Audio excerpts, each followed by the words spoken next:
आप लोग सभी कैसे हो? आशा करते सभी अच्छे होंगे और अपनी पढ़ाई भी आप लोग ठीक से कर रहे होंगे।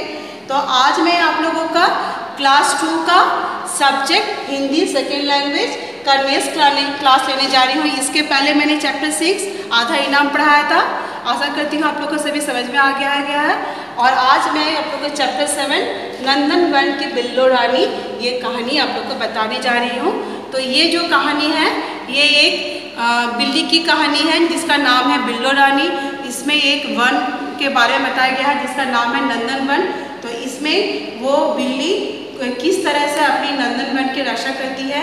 नंदन वन में कुछ व्यक्ति वहाँ पर आकर पेड़ों को काट कर नष्ट कर रहे थे जिससे कि जंगल के पशु पक्षी सभी मारे जा रहे थे। तो बिल्लो रानी जो कि बहुत होशियार थी वो अपनी बुद्धि से इस वन की रक्षा किस तरह करती है इसके बारे में आप लोग पढ़ेंगे। ठीक है, बताने जा रही हूँ। तो आप लोग सभी अपना किताब निकालें, पेज नंबर 46। ठीक है, चैप्टर 7 सभी निकालें। तो इसमें आपको बताया गया है, तो यहाँ पर जो है इस पार्ट में बिल्लो रानी की चतुराई के वृक्ष चारों ओर चोरों के पकड़े जाने की घटना का रोचक वर्णन हुआ है। ये इसमें एक बिल्लो रानी नामक बिल्ली की घटना है जिसमें वो वृक्ष चोर को पकड़े जाने की एक छोटी सी घटना से बताई गई है। तो इसमें है पहला है, सभी अपनी किताब निकालें और देखें। नंदन वन में अनेक प्रकार के जानवर रहते हैं। उनमें एक बिल्ली बहुत होशियार थी, नाम था उसका बिल्लो रानी। तो ये एक जंगल की कहानी है। इस जंगल का नाम क्या है? नंदन वन। तो उसमें बहुत सारे जानवर रहते हैं और उसी जंगल में एक बिल्ली रहती है जो बहुत ही चालाक थी और जिसका नाम था बिल्लो रानी। बिल्लो रानी का दिमाग बहुत तेज चलता था। वह हर समस्या का हल चुटकी बजाते ही निकाल देती थी। तो बिल्लो रानी का दिमाग जो बहुत ही तेज, यानी वो बहुत ही चतुर थी, होशियार थी। तो वो किसी भी समस्या का हल बहुत ही आसानी से निकाल देती थी। उसे एक प्राइवेट कंपनी में काम मिल गया था। वो वहाँ सलाह देने का काम करती थी। उसकी सलाह पर चलकर कंपनी को काफ़ी फ़ायदा पहुँचा था। तो वो एक प्राइवेट कंपनी में काम करती थी। उसमें उसका क्या काम था कि वो सलाह देने का काम करती थी। ठीक है, कंपनी उससे खुश थी, अतः उसे रहने के लिए एक फ्लैट दिया गया। उसे सिनेमा देखने का शौक़ था। एक फिल्म में गाए गए एक गाने में अपना नाम सुनकर वह इतना इतराने लगी थी। फिल्म की हीरोइन को भी बिल्लो रानी कहना उसे अच्छा लगता था। तो वो जिस कंपनी में काम करती थी उस कंपनी में उसे एक फ्लैट भी दिया गया था और उसका शौक़ क्या था? उसे सिनेमा देखने का काफ़ी शौक़ था। तो वो जब सिनेमा देखती थी तो उसे एक सिनेमा से उसे पता चला कि इस फिल्म के हीरोइन का नाम भी उसी का नाम है बिल्लो रानी। तो उसे बहुत ही अच्छा लगता था, उसे गर्व महसूस होता था। वो स्वयं को भी हीरोइन से कम नहीं मानती थी।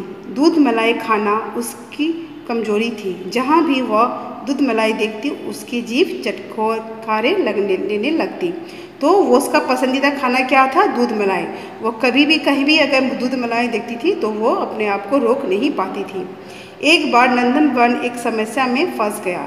रात के समय कुछ लोग चुपचाप आते और वृक्षों को काट कर ले जाते। तो एक बार क्या हुआ था, नंदन वन जहाँ पर वो बिल्लो रानी रहती थी तो वहाँ पर एक समस्या आ गई। क्या समस्या आई कि वहाँ के जो वृक्ष हैं वो कुछ लोग चुपके से आते थे और उसे काट कर ले जाते थे। वृक्षों के काटे जाने से अनेक पशु पक्षी मर गए। वृक्षों पर सोए पक्षी मौत के मुंह में चले जा रहे थे। तो चूँकि वृक्ष काटे जा रहे थे तो उसमें जो पशु पक्षी रहते थे वृक्षों में वो धीरे धीरे सभी मरने लगे और जो वृक्ष के जो पक्षी मौत को में चले जाते थे और जो पक्षी वहाँ पर सोते थे वो भी मर जाते थे। यह देख के नंदनवन का राजा सिंहराज बहुत परेशान हो गया। तो उसी नंदनवन में जो राजा था वो सिंह राजा वो बहुत ही परेशान होने लगा। उसे कई जानवरों ने बिल्लो रानी की चतुराई के बारे में बताया। सिंहराज ने बिल्लो रानी को अपने पास बुलाकर कहा, यदि तुम उस वृक्ष चोर को पकड़वा दोगी तो तुम्हें मेरी ओर से दूध मलाई से भरा एक कटोरा प्रतिदिन दिया जाया करेगा तथा मेहनताना भी दिया जाएगा। तो जबकि इस तरह की जब समस्या जंगल में आने लगी तो उस सिंह के जो राजा थे सिंहराज, उन्हें काफ़ी परेशान हुई।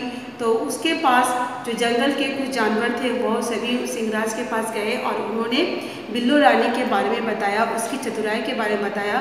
तभी सिंहराज ने बिल्लो रानी को बुलाकर कहा कि अगर तुम मुझे इस विष चोर का पता लगाकर मेरी सहायता करोगे तो फिर तुम्हारा जो पसंदीदा खाना है दूध मलाई तुम्हें हर रोज़ दिया जाएगा और तुम्हें इसका इनाम भी यानी मेहनताना भी मिलेगा। सिंहराज की बातें सुनकर बिल्लो रानी बोली, महाराज आप बिल्कुल भी चिंता ना करें, मैं शीघ्र ही उस चोर को पकड़वा दूंगा। तो सिंहराज की बातें सुनकर बिल्लो रानी ने क्या बोला, महाराज आप बिल्कुल चिंता ना करें, मैं शीघ्र ही उस चोर को पकड़वा दूंगा। आखिर ये नंदनवन की इज्जत का सवाल है। यदि इस तरह नंदनवन से वृक्ष काटे जाते रहे तो धीरे धीरे सारा नंदनवन नष्ट हो जाएगा। बिल्लो रानी की बात सुनकर सिंहराज के मन को तसल्ली हुई। तो जब सिंहराज ने बिल्लो रानी से ये कहा कि नहीं तुम्हें इस जंगल को बचाना है और अगर तुम ऐसा करती हो, तुम मेरी सहायता करती हो तो तुम्हें इनाम मिलेगा और तुम्हें दूध मलाई भी खाने को मिलेगा। तो ये सुनकर बिल्लो रानी ने कहा ठीक, ये तो मेरी जिम्मेदारी है और हमारे नंदनवन का इज्जत की बात है। अगर हम इसे अभी से ना रोकें तो हमारा सारा नंदनवन नष्ट हो जाएगा और सभी जानवर भी धीरे धीरे मारे जाएंगे। तो इस तरह से सिंहराज जब ये बिल्लो रानी ने तसल्ली दिया तो फिर उसे भी बहुत ही खुशी हुई और उसे लगा कि वो कुछ जल्द ही इस समस्या से वो निकल जाएगा। तो बच्चों मैं आज आपको यही तक समझाती हूँ, तो आप लोग इसका जो मैंने जहाँ तक समझाया वो आप फिर से घर में पढ़िएगा, ठीक है। आशा करते हो कि प्रॉब्लम में बाकी का अध्याय मैं आपको नेक्स्ट क्लास में बताऊँगी। तो आज मैं आप लोग को जीवन मूल्य के बारे में बताती हूँ। जीवन मूल्य में क्या होता है, देखिए वन संपदा की रक्षा। तो जैसे मैंने कहा तो इसमें जो है कि एक नंदनवन के बारे में कहा गया है, तो उसमें जो कुछ लोग आके जो वन को वो काटते थे तो उसकी रक्षा करना भी उस जंगल में रहने वाले जानवरों का दायित्व बन जाता है, कर्तव्य बन जाता है। उस तरह से वन संपदा की रक्षा करना एक बहुत ही बड़ा धर्म है। समस्या का समाधान खोजना। तो अगर आपके पास कोई समस्या आता है, जैसे कि नंदनवन के जानवर के पास समस्या आया कि वहाँ के पेड़ पौधे काटते जा रहे हैं, तो वहाँ की सबसे बड़ी समस्या थी कि कैसे वो अपने वन को बचाए। तो इस तरह से किसी भी समस्या का आप लोग समाधान निकाल सकते हैं। तो वही कहा गया कि समस्या का समाधान किसी भी तरह खोजना चाहिए। तो मैं आप लोगों को शब्दार्थ बताने जा रही हूँ, आप लोग देखिए।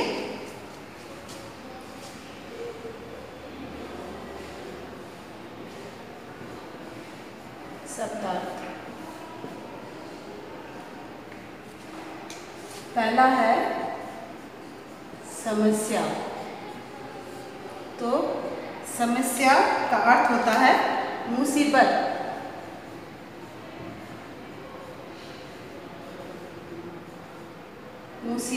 फिर नेक्स्ट है आपका फ्लैट।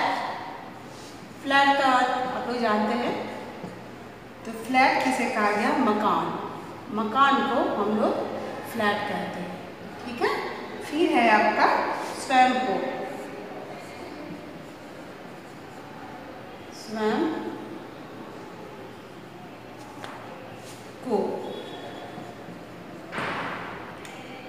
खुद को।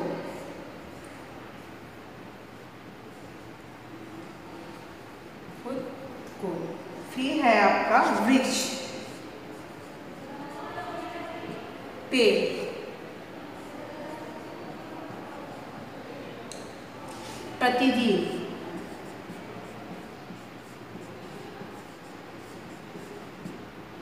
रोजाना।